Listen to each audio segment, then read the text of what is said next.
saudara-saudara, pagi hari ini kita akan berbicara atau belajar masih tentang iman. Minggu yang lalu kita sudah bicara iman dari sudut pandang Nabi Habakuk, dan pagi hari ini kita akan berbicara tentang iman dari sudut pandang penulis kitab Ibrani, saudara-saudara, ya. Jadi kita mau melihat bagaimana orang percaya di abad pertama atau abad-abad awal tumbuhnya kekristenan mendefinisikan iman atau mengidentifikasi iman dalam ziarah kehidupan kekristenan mereka, saudara-saudara. Mari kita buka Alkitab kita di dalam kitab Ibrani. Ibrani pasalnya yang ke-10. Ibrani 10 kita baca ayat 32 sampai 39. Saya akan membacakannya buat kita semua. Namun ingatlah akan masa yang lalu, sesudah kamu menerima terang, kamu banyak bertahan dalam perjuangan berat dan penderitaan. Baik waktu kamu dijadikan tontonan dengan mengalami cercaan dan penderitaan, maupun waktu kamu mengambil bagian dalam penderitaan mereka yang diperlakukan demikian. Memang kamu telah turut merasakan penderitaan orang-orang hukuman, dan ketika hartamu dirampas, kamu menerima hal itu dengan sukacita, sebab kamu tahu bahwa kamu sendiri memiliki harta yang lebih baik dan lebih tetap. Sebab itu janganlah melepaskan kepercayaanmu, karena besar upaya yang menantinya.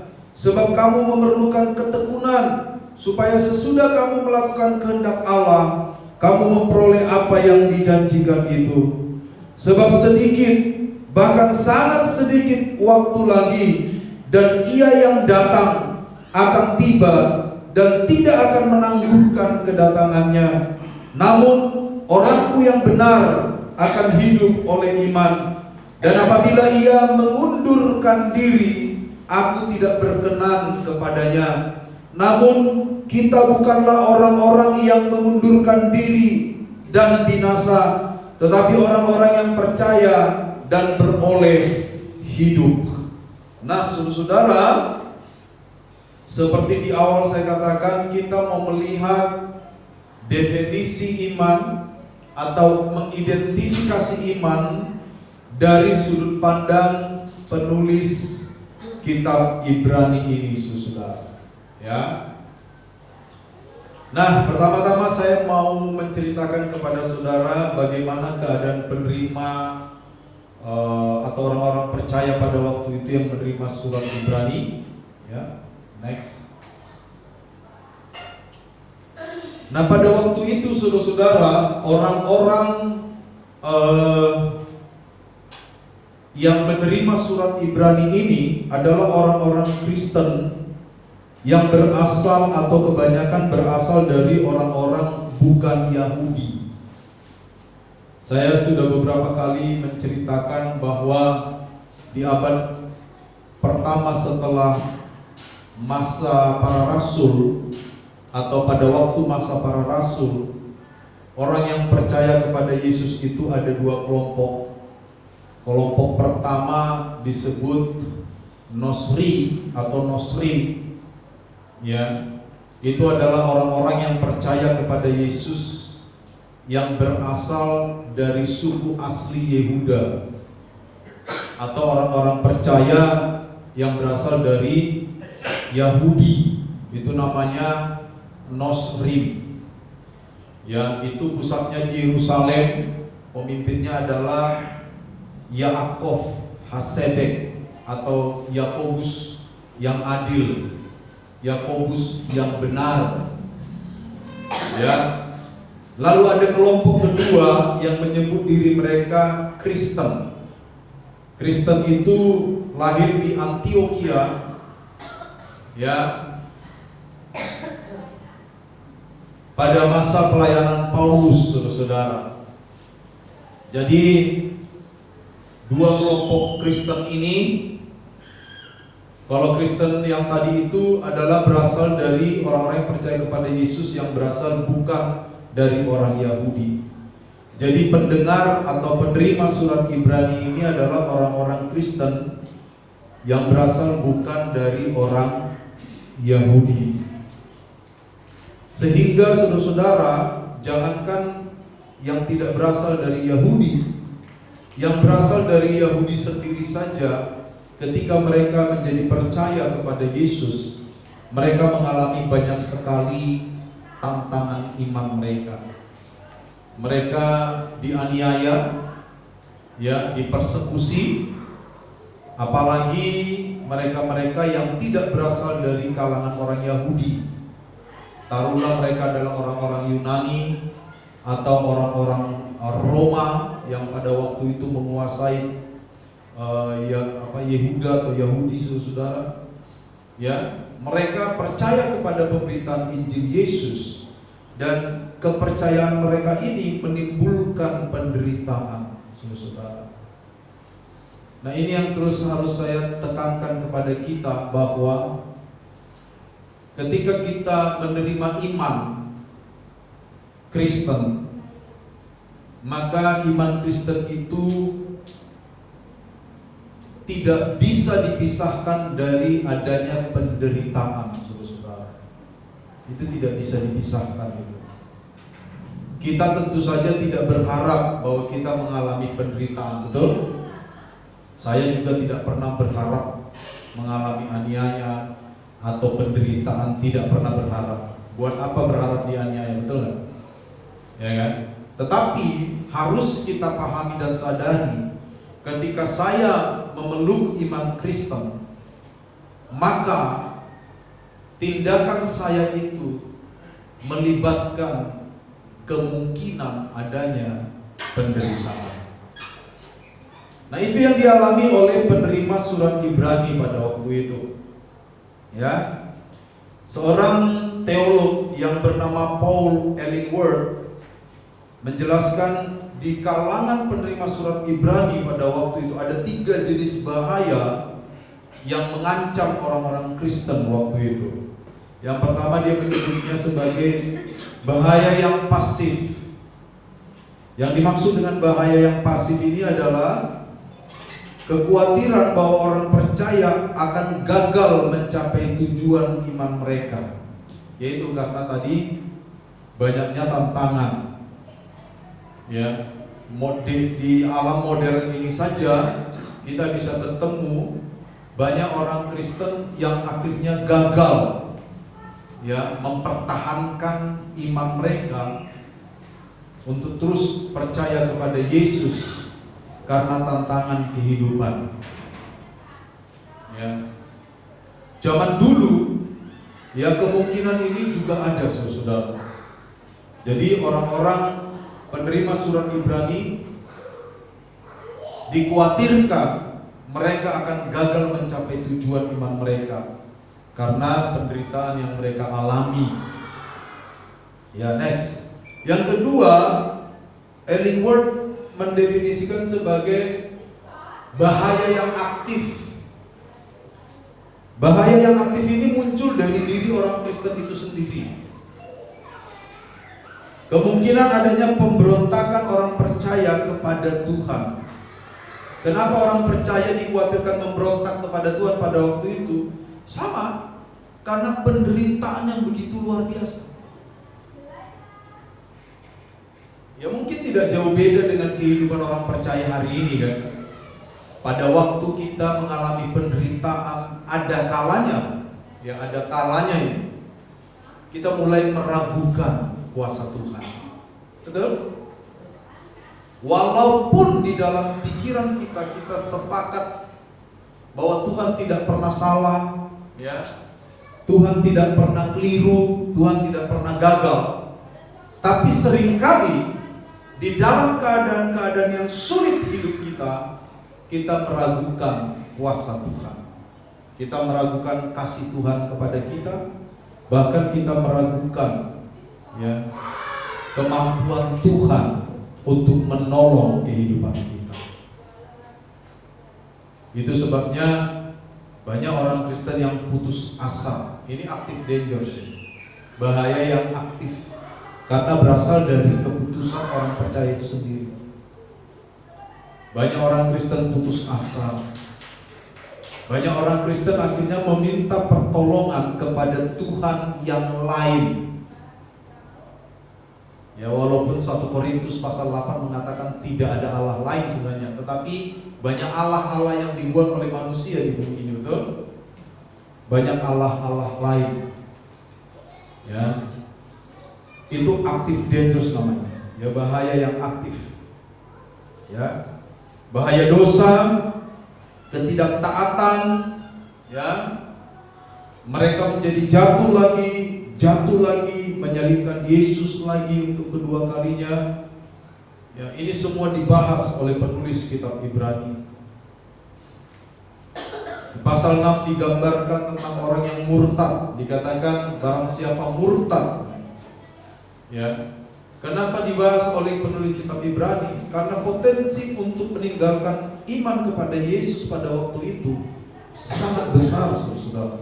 Potensinya sangat besar. Ya. Sama dengan kita hari ini. Penderitaan-penderitaan yang kita alami, persoalan-persoalan yang kita alami, itu juga punya potensi membuat kita meninggalkan Yesus. Tapi itu potensi ya, itu bisa kita batalkan, saudara. Amin. Ya, potensi dosa misalnya. Semua orang digoda oleh dosa, digoda untuk berbuat dosa. Tapi godaan atau potensi untuk berbuat dosa itu bisa kita batalkan. Karena pilihan tetap ada pada kita. Pilihan tidak ada pada dosa.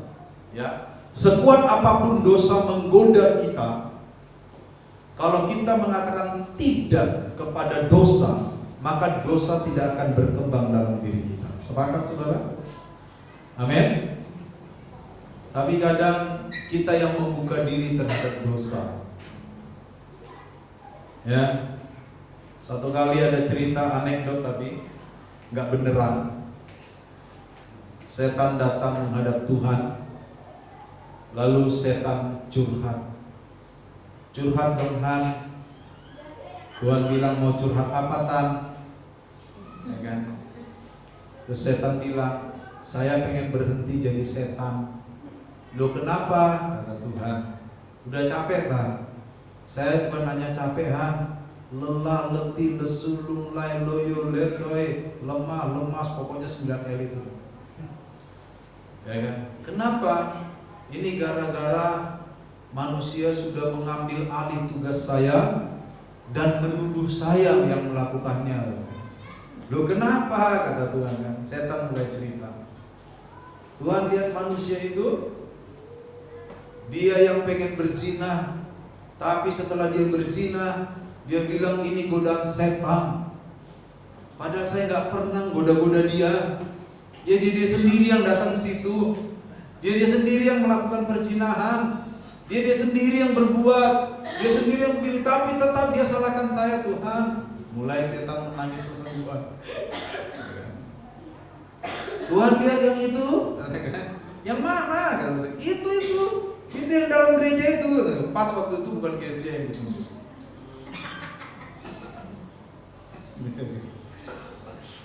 Kenapa dia? Katakan, dia yang bohong, Tuhan. Wah, waktu ketahuan dia bohong, dia bilang ini godaan setan. Padahal saya mengingat-ingat, kapan saya goda orang yang itu bohong? Gak ada, Tuhan. Tapi tetap dia salahkan saya. Ya kan? Setelah dia bohong, dia ada nampaknya ditengking-tengking saya, katanya. Ini karena setan ini. Padahal dia sendiri yang pengen bohong itu. Saya disalahkan, setan cerita dari jam 7 pagi sampai jam 9 malam.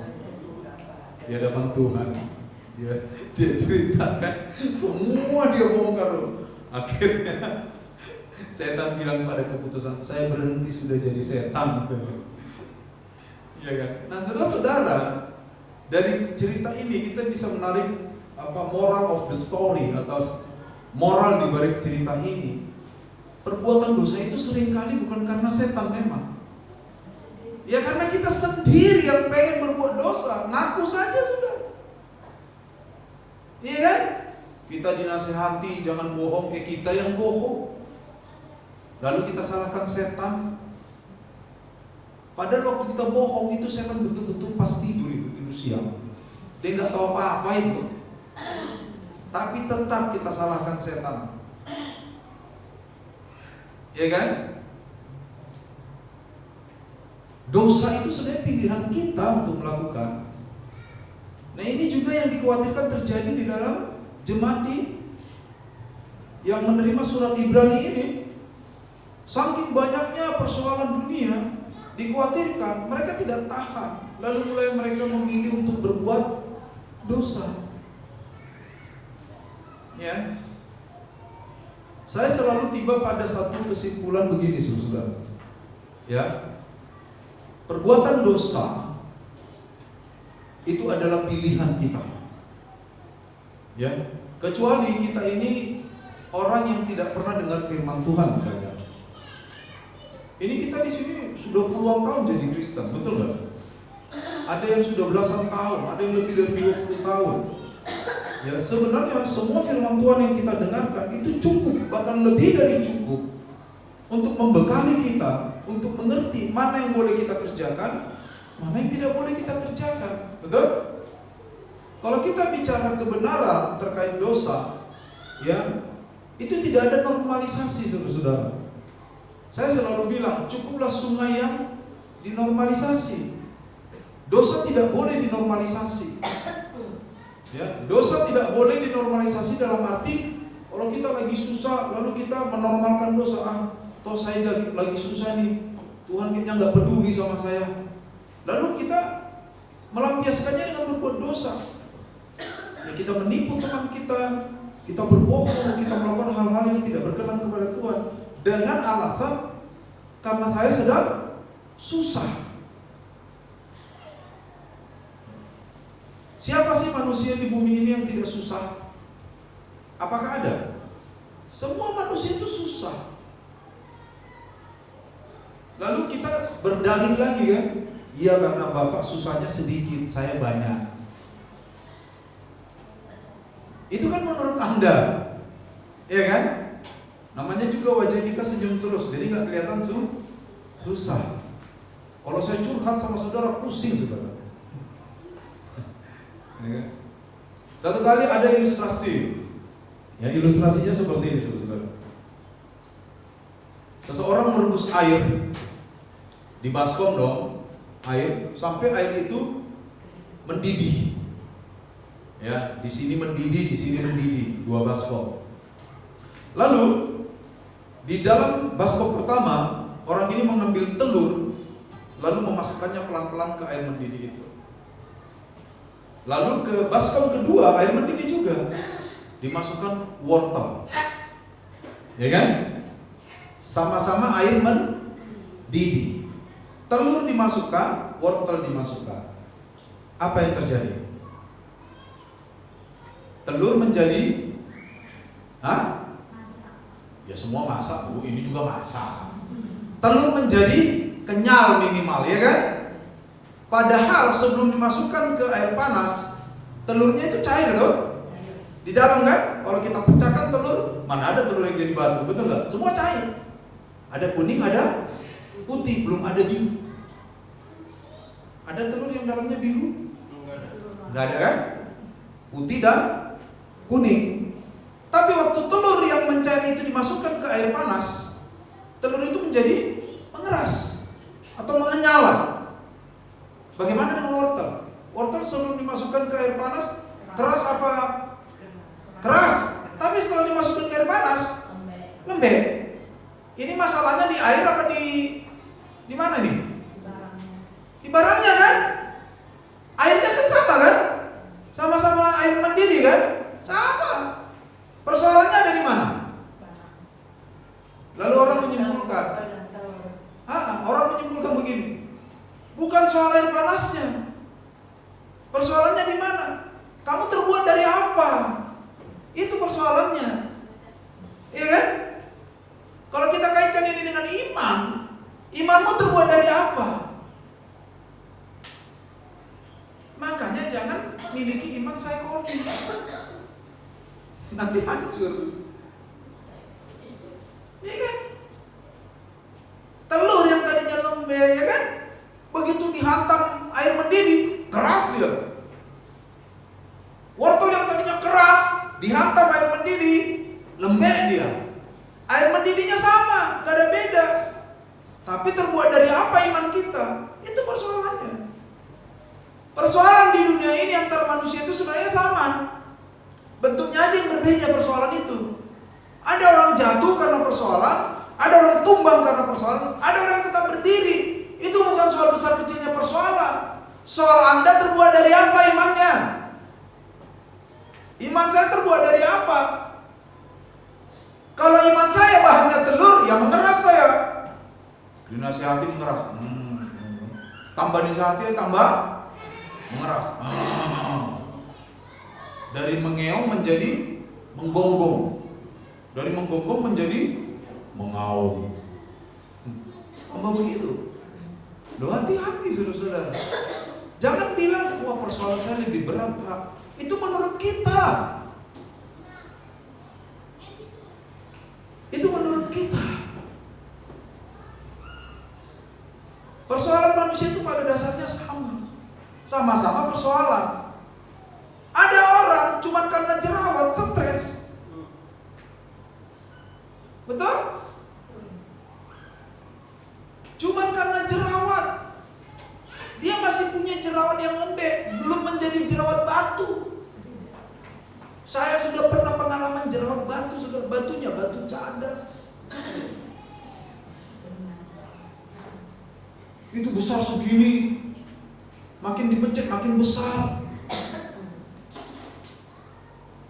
Sampai ada lagunya tuh, judulnya jerawat batu. Aduh, sama dia nanti diunduh.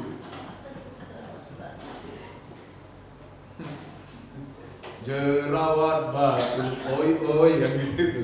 Iya kan? Nah, itu referensi lagu saya banyak soalnya. Jadi terbuat dari apa saya? Sama kekhawatiran itu ada di jemaat penerima surat Ibrani. Amin. Terus terakhir. Maksudnya ini terakhir bahayanya. Bukan terakhir khotbahnya, ini masih pendahuluan. Ini pendahuluan, saya bilang terakhir. Gitu ya? Ya. Tekanan fisik, ini juga bahaya bagi komunitas waktu itu. Ya, tekanan fisik mengakibatkan penderitaan kepada orang-orang Kristen. Next. Sehingga kita bisa menggambarkan gambaran kondisi orang percaya pada itu setelah mereka percaya kepada Yesus ya. Setelah mereka percaya kepada Yesus, mereka mengalami penderitaan fisik maupun psikis. Ya, perjuangan iman mereka memang berat. Harta mereka dirampas seperti tadi di teks itu. Dan menurut catatan dua sejarawan, ya, yaitu Tacitus dan Clement,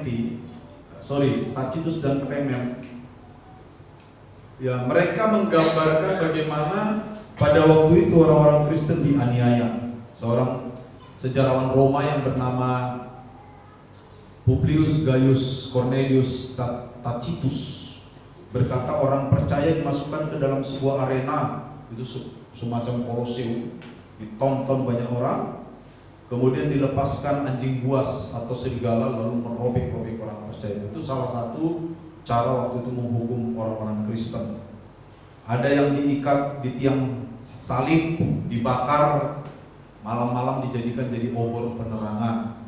Ada yang diikat kakinya di dua kuda, kuda dipacu ke arah yang berlawanan sehingga badannya robek. Ada yang digoreng di atas pasir yang mendidih. Jadi orang-orang Kristen pada waktu itu memang menghadapi penderitaan fisik yang tidak mudah. Ya. Oleh karena itu penting sekali nasihat-nasihat penguatan. Ini jangan bilang bahwa surat Ibrani ini menafikan penderitaan atau mengecilkan makna penderitaan, bukan. Ya, bukan. Penderitaan itu ada. Persoalan hidup itu ada, betul? Ya, masalah hidup itu ada, dan saya tidak mau mengecilkan arti dari masalah hidup. Saya tahu bagaimana susahnya kalau kita ada masalah. Saya mengerti. Ya, saya tahu bagaimana kalau kebutuhan makanan kita itu tampaknya kurang, itu saya paham. Karena saya dulu sudah pernah cuman hidup di masa-masa cuman makan genjer, itu udah pernah saya. Ya, saya sudah alami itu. Saya sudah pernah hidup di masa cuman makan kangkung. Ya, pokoknya ada kangkung, ada cabai. Makanya sampai sekarang saya kuat makan cabai gara-gara kangkung ini. Kalau malam-malam kami lapar dulu, nggak ada nasi, nggak ada apa-apa, kangkung di sebelah rumah kita ambil banyak, satu baskom segini, rebus, giling cabai segini, makan sama cabai itu aja. Itu udah saya rasa sudah, dan saya masih kecil gitu. Makanya perut saya sampai sekarang biar minum kopi jam 4 pagi tahan. Ya karena cabai itu. Asam lambung udah nyerah. Ampun bos. Itu udah rasa saya itu. Ya. Jadi penderitaan itu memang ada. Kekurangan uang. Oh, saya bisa mengerti betapa susahnya kekurangan uang. Ngerti saya. Saya sudah pernah 20 finish, tahu 20 finish. Tanggal 20 finish. Dulu awal-awal kami di sini, kami diberi santunan sama salah satu gereja. Santunan itu tanggal 20 finish. Finish itu.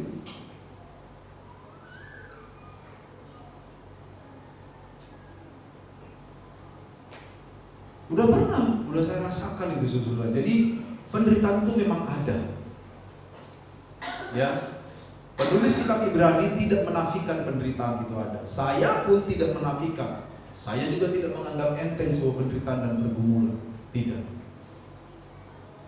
Saya nyampe di Sumbawa, saudara-saudara, 3 bulan saya kemana-mana jalan kaki.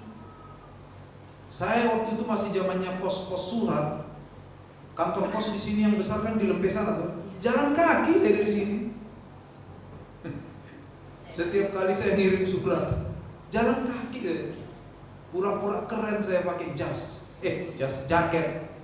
Padahal panas betul. Jalan kaki saudara. Udah saya rasain. Jadi penderitaan itu memang ada. Persoalan itu memang ada. Tetapi ingat, ya, terbuat dari apa iman kita? Amin. Terbuat dari mana iman kita? Apakah kita mirip telur atau mirip wortel? Itu perlu kita renungkan. Next. Ya. Jadi, kembali ke yang tadi. Jadi respon yang mereka buat terkait dengan penderitaan itu ditulis di sini adalah mereka menerimanya dengan sukacita. Bayangkan, ini kalau bukan karya Tuhan nggak bisa, saudara-saudara. Orang yang menerima surat Ibrani ini merespon penderitaan itu dengan sukacita. Bukan berarti mereka gila, saudara-saudara, tidak. Tapi mereka sudah tiba pada level iman, di mana mereka berpikir bahwa, ya, mereka tahu bahwa mereka memiliki harta yang lebih baik dan yang menetap, sifatnya di sini dikatakan.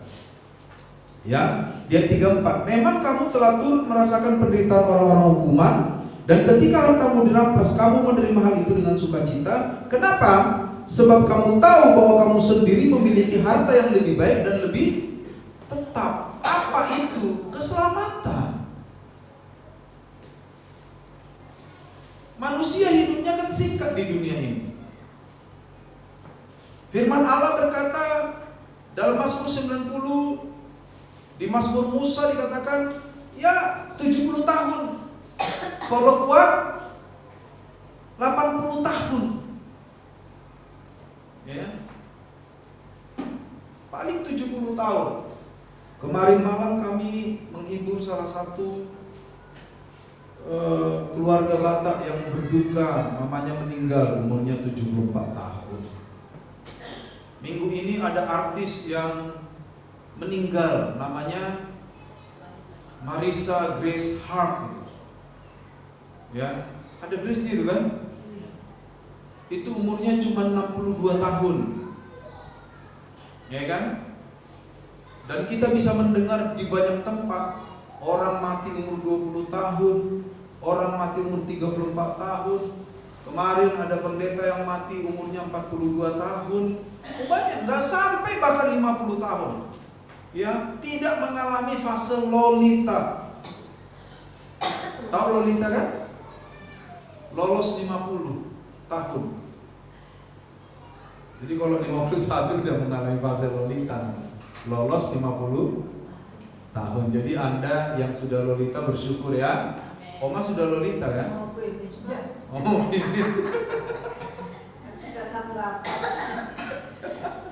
Udah mau finish ya? Iya, sudah banyak bonusnya. Di atas 70 baru bonus. Ibu sudah lolita? Enggak. Pak Martin sudah ya? Belum. Berapa umur sekarang? 52. Udah lolos berarti udah lolita. Ya. Sekarang itu umur pendek-pendek. Angka kehidupan orang Indonesia itu di bawah 50 tahun loh.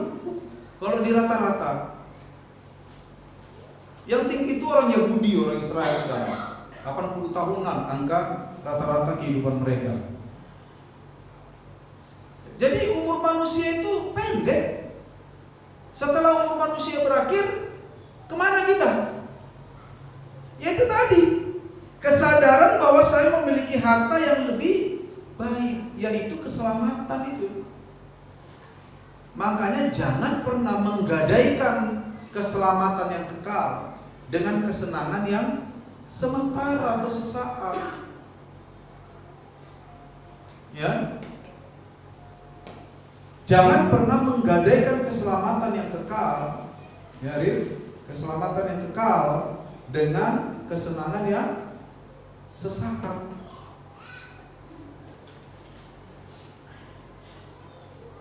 Ya, dengarkan ke sini, jangan ngobrol sendiri.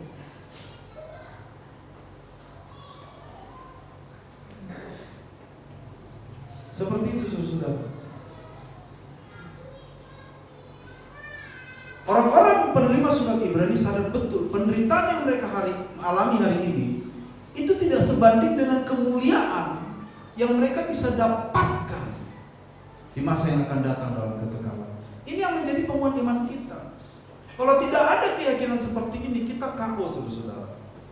Siapa yang pengen menderita di dunia ini? Enggak ada. Siapa yang pengen mati konyol di dunia? Enggak ada. Siapa yang pengen diperlakukan tidak adil? Enggak ada. Tapi memang firman Allah memperlihatkan kepada kita, orang-orang yang hidupnya ada di jalan yang benar, mereka kan diperlakukan tidak adil. Makanya di salah satu Injil Yesus mengatakan dengan jelas, kenapa dunia tidak menyukaimu? Karena kamu anak-anak Allah, anak-anak terang. Dunia tidak akan menyukaimu. Bahkan Injil Yohanes dengan jelas berkata, suatu hari nanti akan ada orang atas nama Tuhan menganiaya kamu. Atas nama Tuhan. Tetapi sekali lagi pertanyaannya adalah, iman kita terbuat dari apa? Terbuat dari telur atau wortel kira-kira? Ini yang penting untuk kita pahami terus. Kita boleh memikirkan dunia ini, kita boleh bekerja dengan sangat baik, kita boleh mengupayakan apapun di dunia ini, tapi jangan lupa kita juga harus mengupayakan kehidupan kita nanti yang akan datang. Kita tidak tahu sampai kapan hidup kita di dunia ini. Tidak ada yang tahu, saudara. Tidak ada yang tahu. Jangan nanti kita sibuk mengupayakan hidup kita di dunia ini sebaik mungkin dan kita lupa mengupayakan hidup kita di surga. Taunya besok kita udah nggak ada. sia-sialah. Ingat peristiwa di Injil Lukas? Ada orang kaya berkata, padaku ada segala sesuatu, lumbungku penuh, betul? Semua aman. Lalu dikatakan, tenanglah jiwaku. Lalu Tuhan bicara dari surga, malam ini juga aku akan mengambil nyawamu daripadamu. Ada di Injil Lukas itu, betul cerita itu. Perumpamaan memang, tapi begitulah cara kerjanya dunia ini. Bolehkah kita sibuk dengan mempersiapkan diri kita di dunia? Boleh. Tapi jangan lupa, sibuk jugalah mempersiapkan kehidupan kita di surga. Harus seimbang. Jangan gara-gara kita terlalu sibuk mempersiapkan diri kita di dunia ini, kehidupan kita di masa yang akan datang terbengkalai. Jangan karena kita tidak mau menanggung sedikit penderitaan saja selama di dunia ini, kita nggak mau menderita walaupun sedikit, lalu kita mulai kompromi dengan nilai-nilai dunia supaya kita tidak menderita, lalu kita kehilangan kekekalan, kita gagal mempersiapkannya. Jangan, saudara. Ya. Next, kata kuncinya bagaimana mereka bisa bertahan? Mereka tekun. Ayat 36 dikatakan, sebab kamu memerlukan ketekunan. Mereka tekun.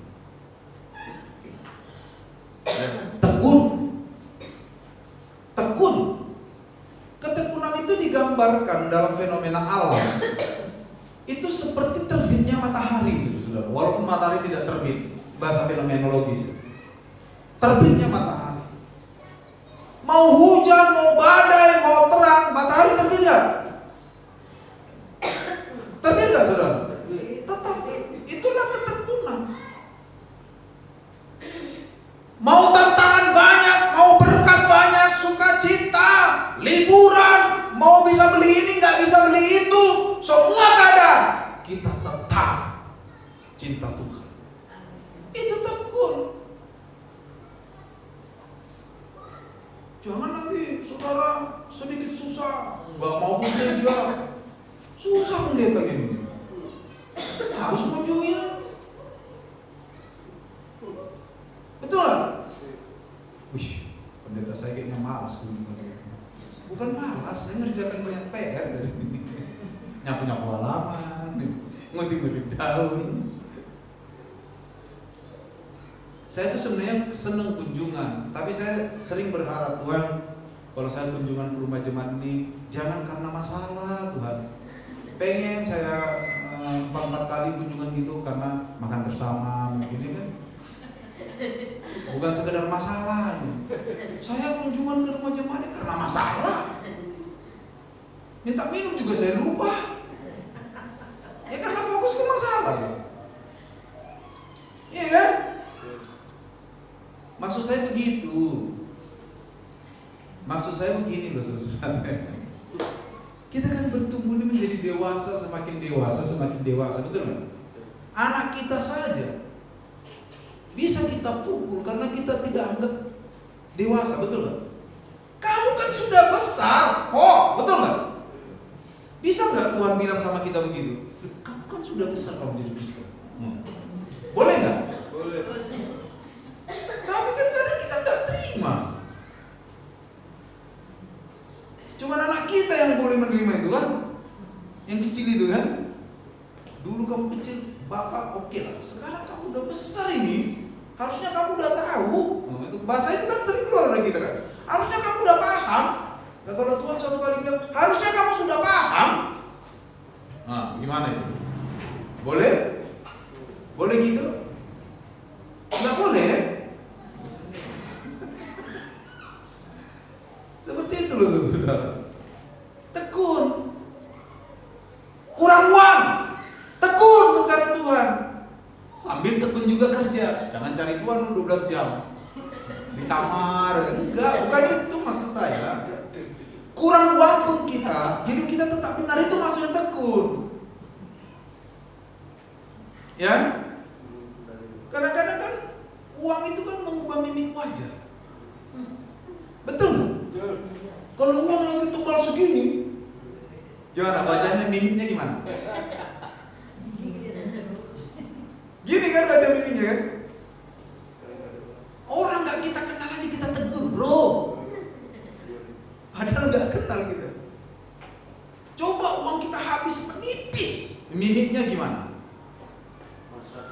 Hah? Makanya jangan mau mimik wajah kita diubah oleh kondisi keuangan supaya orang nggak tahu kondisi keuangan kita.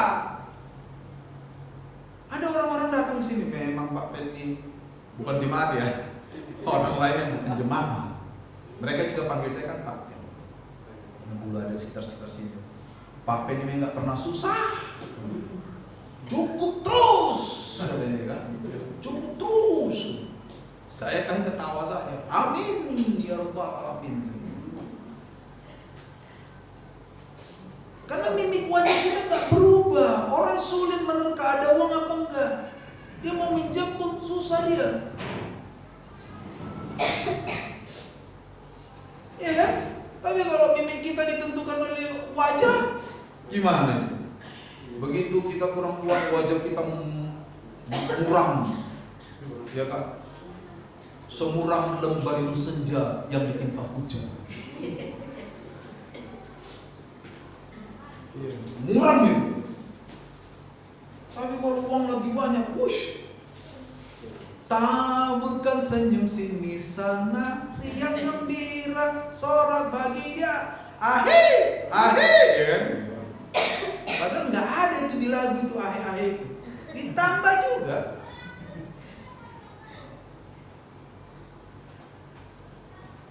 Tekun saudara. Mau pas susah kita tekun, amin. Pas banyak berkat juga tekun, sama. Yang dibutuhkan tuh memang ketekunan. Ya, ketekunan itu membawa daya tahan bagi kita. Next, ya, tekun itu berarti terus-menerus melakukan apa yang menjadi kehendak Tuhan. Saya mau tanya ini. Khususnya yang pelayanan dulu. Pernah nggak waktu hatimu susah, engkau cuek terhadap pelayanan? Pernah? Nah, itu. Iya kan? Malas. Itu. Harus diakui. Memang, maka saya bilang mantap. Bukan mantap sikapnya, mantap pengakuan. Nah, iya kan? Saya dulu pernah pas doa puasa, lagi jengkel betul saya, masih muda saya, masih baru-baru rintis ini. Saya teleponin jemaat, nggak ada doa puasa. Satu kali, seumur pelayanan saya. Pernah yuk? Memang saya jengkel, emosi saya. Kan masih muda saya, sekarang sudah tua, sudah penuh hikmat. Dia kan dulu masih muda, marah, tak teleponin itu hari Jumat itu. Masih ingat turun? Iya. Nggak ada doa puasa. Mereka mau tanya nggak berani. Harusnya nggak tanya, kenapa Pak nggak ada doa puasa? Nggak tanya mereka sampai sekarang. Saya tunggu sampai sekarang. Tapi itu dulu. Kenapa saya ceritakan? Karena itu contoh tidak baik. Betul nggak? Bukan hanya saudara yang mengalami itu. Saya juga pernah mengalami itu. Ya, kejengkelan. Tapi semakin kita dewasa di dalam Tuhan, semakin kita mengerti bagaimana cara terus-menerus hidup di dalam kebenaran Tuhan. Amin. Pas susah, banyak persoalan, tenangkan diri. Terus katakan, Tuhan, aku akan tetap melayani apapun yang terjadi. Aku akan tetap hidup benar di hadapan Tuhan. Tolong saya. Kan gitu kan? Kita tetap memerlukan Roh Kudus. Makanya ketekunan itu bicara tentang terus-menerus melakukan apa yang menjadi kehendak Tuhan. Itu ketekunan itu, tanpa melihat situasi. Next, ya. Sehingga penulis kitab Ibrani menyimpulkan bahwa iman itu erat kaitannya dengan ketekunan. Kalau kemarin Habakuk menyimpulkan iman adalah mampu menerima keputusan Tuhan walaupun kita tidak mengerti keputusan Tuhan itu. Sekarang kitab Ibrani memberikan tambahan, iman adalah ketekunan, daya tahan. Jadi ketika kita tekun dalam kebenaran, itu sebenarnya manifestasi iman. Itu manifestasi iman, saudara. Ketekunan berdoa itu manifestasi iman. Ketekunan membaca Alkitab itu manifestasi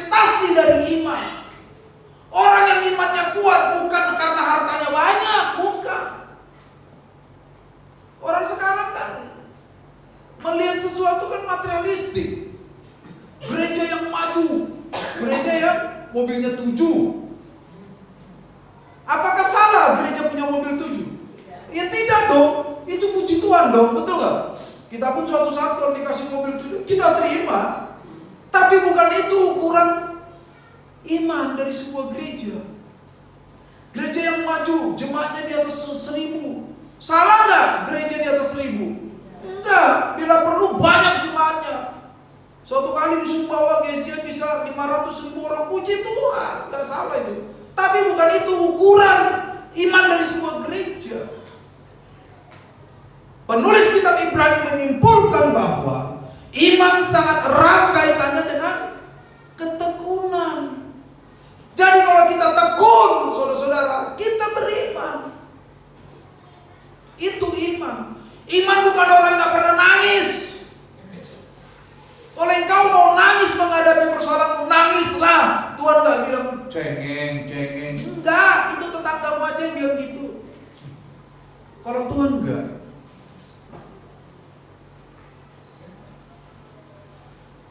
Kalau kau ingin menjerit sekuat-kuatnya karena kau mengalami persoalan, menjeritlah, tapi jangan di rumah orang. Cari ladang yang kosong. Anda jerit di rumah orang lagi tidur, disiram air panas. Cari ladang yang kosong, menjeritlah, Tuhan tolong saya. Apa itu menggambarkan kelemahan? Tidak. Orang yang lemah imannya adalah orang yang berhenti berbuat benar ketika mereka dalam persoalan. Itu baru imannya lemah. Amin.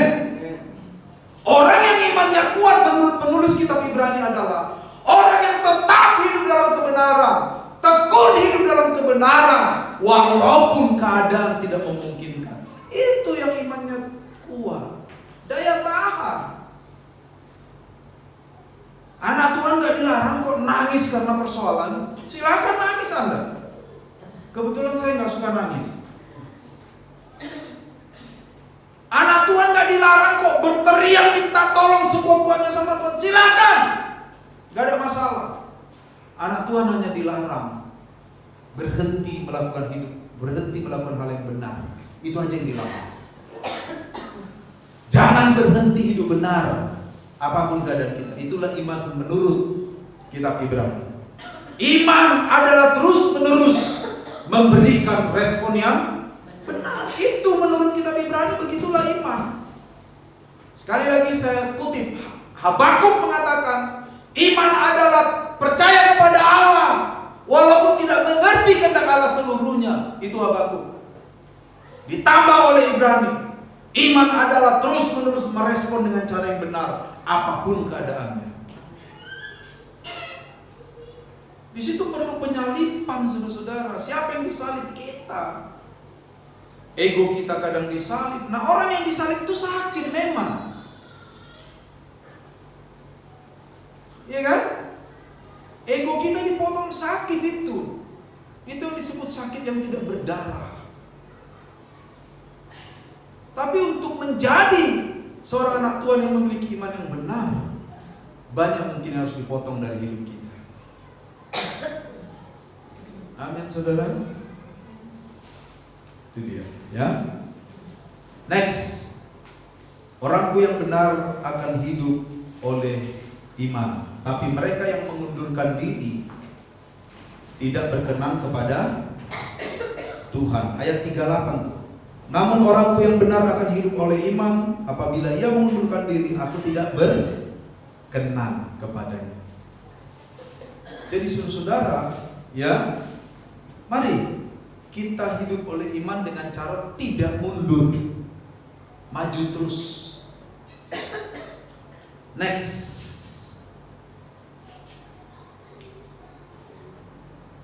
orang yang bertekun akan memperoleh apa yang dijanjikan Bapa, yaitu kehidupan. Ya, dan ini tentu saja merujuk kepada keselamatan kekal. Sementara orang yang berhenti atau mengundurkan diri, mereka akan binasa. Terakhir, simpulan. Kehidupan orang percaya adalah kehidupan yang dipastikan akan berhadapan dengan keadaan yang sulit, pasti.